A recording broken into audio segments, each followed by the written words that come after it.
pour cette allocution. Alors maintenant, il me fait plaisir d'accueillir Madame Adèle Simot, qui est accompagnée de Claire Mercier, alors qu'on voit ici. Alors, on a bien hâte de vous entendre. À vous. Bonsoir, je m'appelle Claire Mercier. Je suis vice-présidente par intérim à la vie syndicale et à la mobilisation. Et il me fait plaisir de vous présenter une femme au parcours impressionnant, Adèle Simot. Elle possède 4 diplômes universitaires d'ici et d'ailleurs, et elle est chercheure et chargée de cours au département des fondements et pratiques en éducation. Alors, bonjour Adèle, merci d'avoir accepté notre invitation.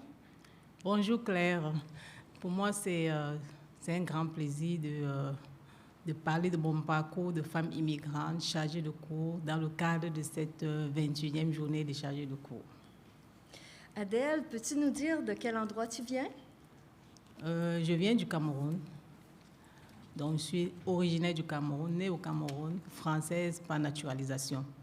Alors donc comme je disais, je suis née au Cameroun, j'ai fait tout mon parcours scolaire, on va dire primaire, secondaire et une partie de mon parcours universitaire au Cameroun.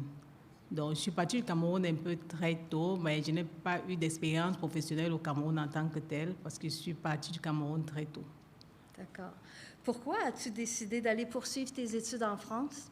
Donc, j'ai décidé d'aller poursuivre mes études en France. Pourquoi? Parce qu'en fait, mais je vais revenir sur mon parcours. Donc, au Cameroun, j'ai eu une licence en droit et sciences criminelles.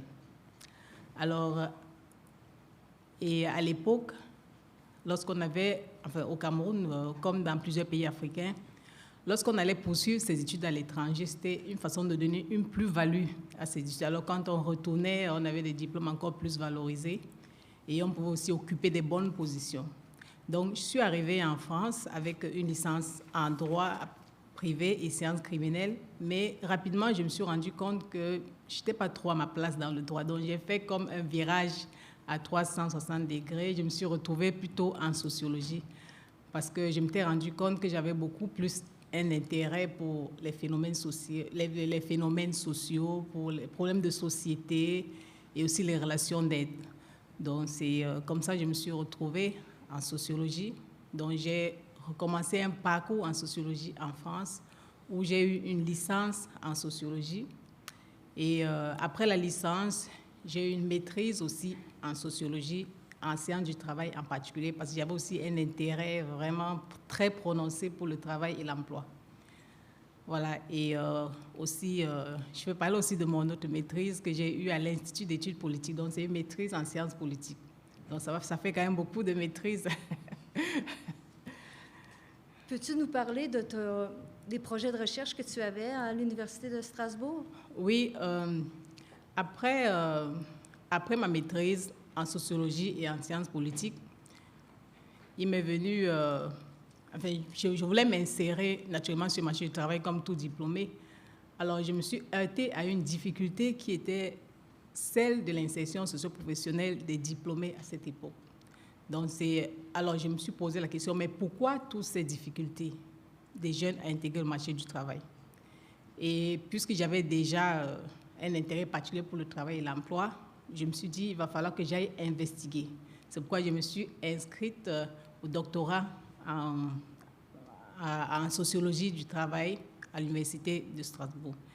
Et à l'Université de Strasbourg, j'ai été assistante de recherche, assistante d'enseignement et professionnelle de recherche aussi. Donc, j'ai été toujours dans la recherche depuis l'Université de Strasbourg, dans la recherche et l'enseignement. Et aussi, j'ai participé aussi à beaucoup de communication, et j'étais aussi au sein d'une équipe de recherche où on faisait beaucoup de publications aussi. Pourquoi as-tu choisi de venir à l'Université Laval par la suite? Oui, par la suite... Et comment? Et comment? Donc, pourquoi j'ai choisi de venir à l'Université Laval? Ça, c'était une très bonne question. Donc, je savais, en allant m'inscrire au doctorat, j'envisageais vraiment une carrière de chercheur et d'enseignant à l'Université Laval, et d'enseignant. Et puis, à l'époque, on nous parlait beaucoup du Canada, comme il y a beaucoup d'opportunités au Canada. Et je suis venue en 2009, j'ai fait un voyage exploratoire au Canada. Et puis j'ai constaté que le Canada était un très beau pays, et le Québec en particulier, une très belle province. Donc, ce qui fait que je suis retournée en France et je me suis dit, je vais aller m'installer au Canada et à Québec. Et pour ce faire, il fallait que je mette en place une stratégie avec ma codirection, enfin que je mette en place une codirection qui devait me permettre de m'intégrer aussi facilement lorsque je devais arriver au Canada. Donc pour moi, c'était une façon de déjà préparer mon parcours d'intégration et de me faciliter aussi l'intégration ici. Donc c'est pourquoi, lorsque je suis retournée en France, je me suis dit, il faut que j'aille au Canada. Il faut que j'aille à l'Université Laval. Et j'ai mis en place cette codirection. Est-ce plus difficile pour une femme immigrante de se tailler une place comme chargée de cours à l'Université Laval ou ailleurs? Donc, oui, ce n'est pas du tout facile. Ce n'est pas un parcours, je dirais, facile pour une femme issue de l'immigration. Déjà, en tant que femme, être chargée de cours, ce n'est pas très aisé. C'est un parcours, je dirais, peut-être pas un parcours du combattant, mais c'est un parcours semé quand même d'embûches.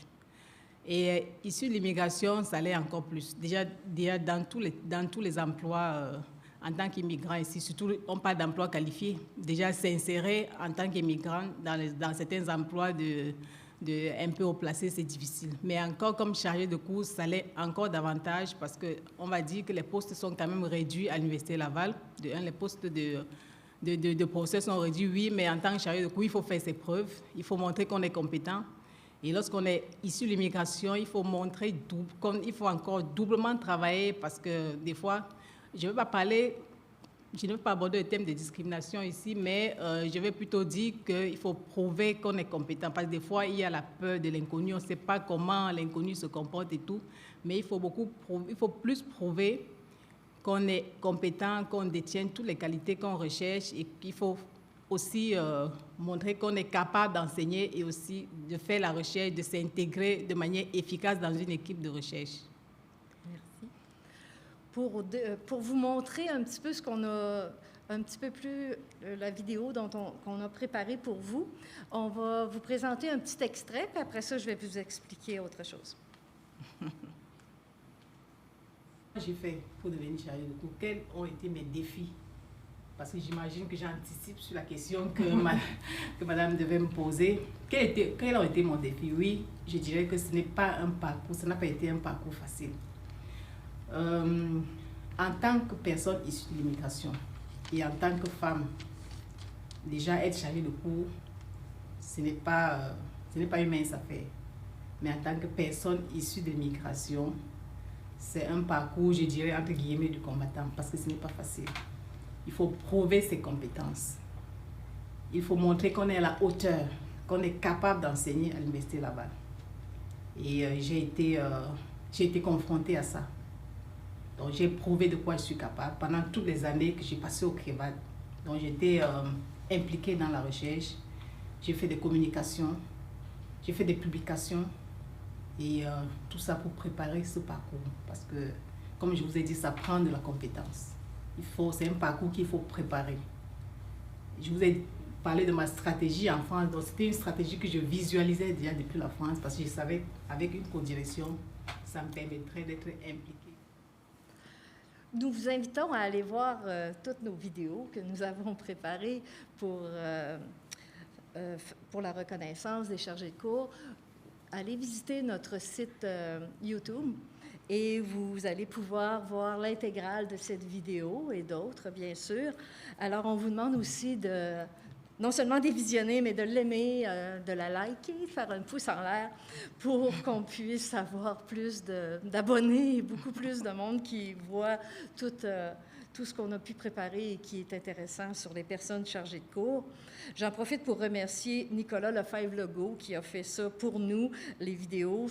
Il travaille au Conseil central de Québec-Chaudière-Appalaches. Il a réalisé l'ensemble des vidéos et tous les montages.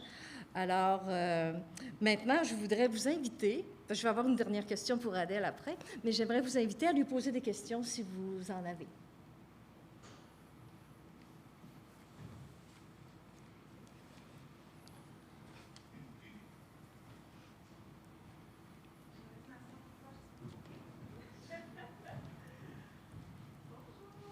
Bonjour.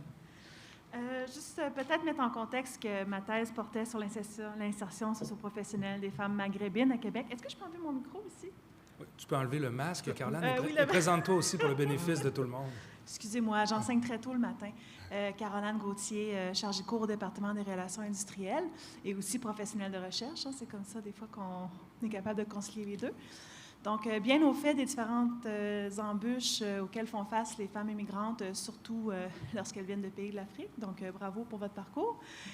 Quand vous parlez des obstacles, là, moi, ce qui me vient en tête assez rapidement, c'est toute cette recherche qui démontre que les évaluations de cours faites par les étudiants et les étudiantes ont tendance à être, disons, plus biaisées, plus négatives par rapport soit aux femmes, soit aux personnes venant d'ailleurs. Est-ce que ça fait partie de vos expériences? C'est question 1. Puis question 2, est-ce qu'il y a quelque chose qu'on peut faire institutionnellement par rapport à ces évaluations-là pour peut-être les rendre plus équitables, si c'est le cas? Parfait. Merci beaucoup pour ta question, Caroline.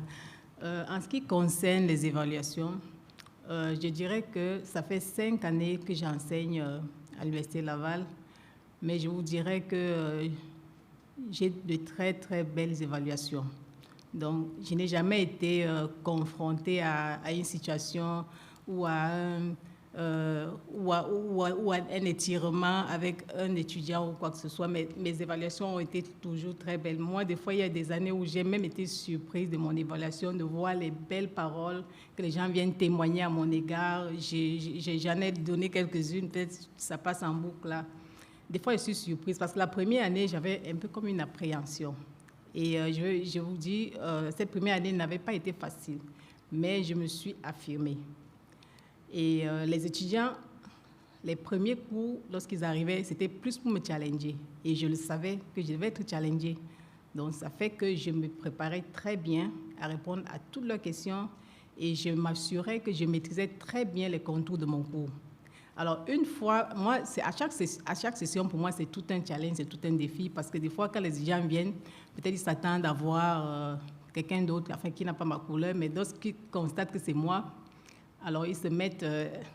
je vois dans les attitudes des uns et des autres, ils essaient de me tester pour savoir si je maîtrise la matière que j'enseigne. Et moi, ce que je fais, c'est de leur montrer que je suis compétente, que je connais ce que j'enseigne. Et ça se passe toujours très bien. Et à toutes les fins des sessions, j'ai toujours droit au standing ovation dans mes cours. Et mes évaluations sont toujours très bien. Donc, en ce qui concerne le deuxième volet de ta question, demander est-ce qu'on peut faire quelque chose, je pense que c'est possible de faire quelque chose. Vous pouvez remonter peut-être au syndicat. Nous sommes ici au syndicat aussi, c'est pour, je pense, à moins que je me trompe, c'est pour résoudre, enfin, essayer de voir si on peut apporter des tentatives de réponse à ce genre de situation. Je vois peut-être dans vos évaluations qu'est-ce que les étudiants disent, quelles sont les appréciations négatives et tout, et voir dans quelle mesure on peut essayer de solutionner le problème. Mais je vous dirais aussi, il y a beaucoup d'étudiants qui s'arrangent à vous casser les pieds, qui décident d'être casse-pieds, même pour rien. Ça existe. Donc, des fois, il faut juste ne rien faire parce que, quel que soit ce qu'on va faire, c'est comme ça. Il y en a, quand ils se décident d'être casse-pieds, ils sont casse-pieds. Mais moi, je trouve toujours des stratégies, des façons de faire. Parce que nous, les enseignants en général, nous aussi, on a un rôle de séduction à jouer vis-à-vis des étudiants. Donc, essayer de ne pas rentrer dans leur jeu. Essayer de mettre à côté souvent les émotions et se focaliser sur son objectif. Parce que nous, on est là pour leur donner des connaissances, on a un objectif à atteindre. Est-ce que je suis en train d'aller vers mon but, vers mon objectif? Alors, les autres émotions, tant que je sais que je remplis mes objectifs, que je fais ce que j'ai à faire, je ne m'occupe pas du reste. C'est sûr, même si j'ai de bonnes évaluations, c'est sûr qu'il y a quelques-uns qui sont désagréables à mon égard, mais ils sont respectueux. Ils n'ont jamais manifesté face à face, mais je sais que de façon générale, la façon dont je me comporte, que je me conduis, fait en sorte qu'ils sont obligés d'être respectueux aussi envers moi. Donc, c'est ça. Est-ce que j'ai encore le temps? Une dernière? Oui, une dernière. Alors, Adèle, avec un baccalauréat, 2 maîtrises, un doctorat complété, une 3e maîtrise en cours, 3 enfants. Est-ce que tu as d'autres choses? Est-ce que tu as d'autres travails au niveau professionnel que tu fais en plus? Parfait. Donc, avant de répondre à cette question, Claire, j'avais oublié un détail qui vaut quand même la peine d'être souligné. Hier, j'étais quelque part on va dire, dans une église, parce que moi, je suis croyante pratiquante. Et je m'excuse si je veux pas heurter la sensibilité de quelqu'un ici, mais juste pour vous dire, alors je rencontre une personne, une ancienne étudiante qui vient vers moi. Je me rappelais même plus que j'avais enseigné cette personne. Elle me dit, Adèle, comment ça va? Je dis, ça va très bien. Mais je voulais prendre, j'ai conseillé à une de mes amies de prendre ton cours qui va passer cette session, mais malheureusement, c'est une autre personne qui donne.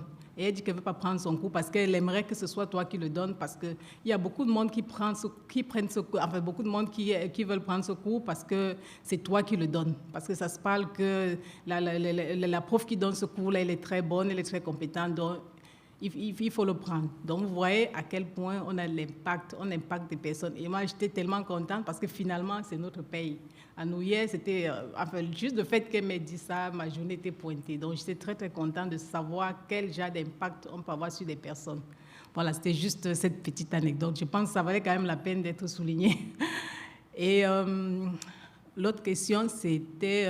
oui, en dehors de de ma casquette de mère de famille et de chargée de cours, oui, effectivement, je me prépare à mettre en place un cabinet conseil, qui a pour but justement de pratiquer l'aspect pratique, si je peux me permettre le terme, de notre travail dans un cabinet qui a pour mission d'accompagner les personnes, monsieur tout le monde, et les personnes issues de l'immigration en particulier, parce qu'au fil des années, j'ai remarqué que les personnes issues de l'immigration en particulier, même si la mission ne s'adresse pas juste à eux, ont quelques petites lacunes en ce qui concerne les compétences relationnelles. Donc, c'est des personnes qui arrivent au Québec bardées de diplômes, très, très qualifiées, qui ont des compétences théoriques, pratiques, mais les compétences relationnelles leur font beaucoup défaut et c'est une qualité personnelle. Donc, ça fait que ces personnes, quand ils vont en emploi, quelque temps après,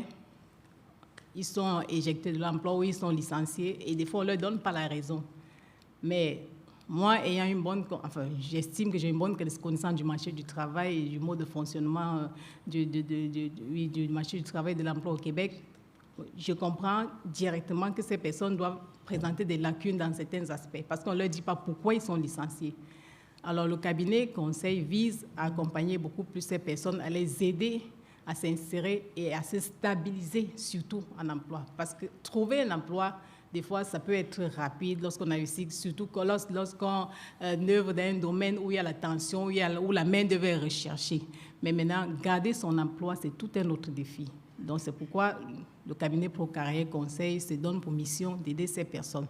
Et aussi, toute autre personne qui peut avoir les difficultés en emploi, qui veut se réorienter en emploi avec la pandémie, aussi que nous savons tous qui a déstabilisé beaucoup le marché du travail, fait qu'il y a beaucoup de personnes qui perdent leur emploi, qui veulent changer leur emploi, qui veulent se réorienter.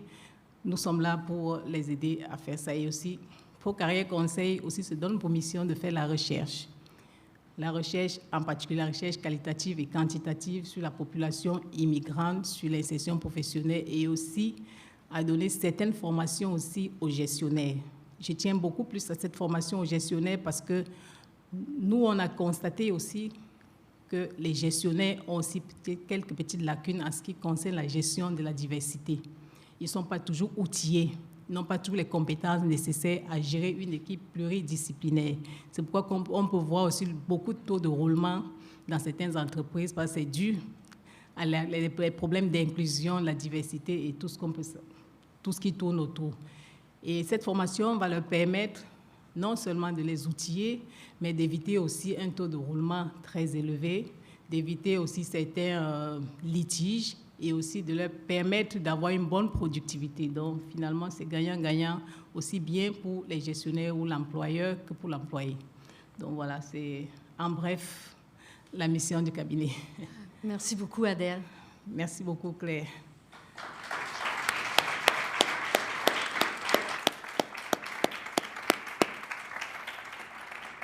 Merci beaucoup à Claire Mercier. Merci beaucoup, Madame Simot, pour l'allocution. Bravo pour le parcours riche et varié.